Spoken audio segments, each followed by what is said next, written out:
so friends এইফালে মাইনুহঁতৰ ঘৰটোৰ colour পুৰা কমপ্লিট হৈ গ'ল আৰু ভাল খবৰ বুলি কৈছিলোঁ যে আপোনালোকক অহা সোমবাৰে এই ঘৰটো মানে ল'ব তো তাৰে মানে ঘৰত সেইকাৰণে নাৰিকল চাৰিকল এনেকৈ কাটি আছিলে আগত এইফালে পেৰট কালাৰ লগাইছে এয়া ৰঙৰ কাম ফিনিছ হ'বই আৰু এইটো দেখাইছোঁ হলটো দেখাইছোঁ আপোনালোকক এনেকুৱা ওপৰত ফল চিলিং লগোৱা কি হৈ গ'ল কেনেকুৱা লাগিছে জনাব এইফালে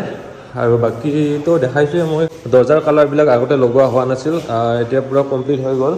চাব পাৰে কেনেকুৱা লাগিছে এইটো মাইনৰ ৰুমৰ হয় আৰু ওপৰত এনেকুৱা আৰু মাইনৰ ৰুমৰ এয়া ভিতৰৰ ফালে এনেকুৱা এইখনৰ দৰ্জাৰ কালাৰ এনেকুৱা লগাইছে ফিনিচিং বাকী আছে এইটো পাকঘৰৰ এইখন দৰ্জা এয়া শৰাই দি দিছে এনেকৈ কেনেকুৱা লাগিছে জনাব আপোনালোকে আৰু এইফালেতো কমপ্লিট হৈছে চব এইখন দৰ্জাও কমপ্লিট হৈছে চাগে ফিনিচিং বাকী আছে মানে কালিৰ ভিতৰত কমপ্লিট হৈ যাব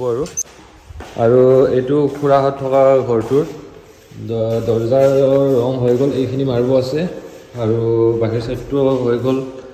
আৰু ভিতৰতটো এনেকুৱা দৰ্জা লগোৱা হৈ গ'ল কমপ্লিট চবটো হৈছে এইফালে আগতেও দেখাইছিলোঁ এইখনৰ দৰ্জাৰ কালাৰো হৈ গ'ল এনেকুৱা ফিনিচিং আছে আৰু বাহিৰৰখনত মাৰিব আছে আৰু বাৰাণ্ডাৰ কালাৰটো মজা লাগিছে মোৰ এনেকৈ আৰু এইফালেও কমপ্লিট হৈছে এনেকৈ আৰু সোমবাৰে ঘৰটো ল'ব নাম প্ৰসংগ চলিব ধুনীয়াকৈ ল'ব মানে দূৰৰ পৰা এবাৰ দেখাই দিছোঁ আৰু জনাব কমেণ্ট কৰিব শ্বেয়াৰ কৰিব পেজটো ফ'ল' কৰিব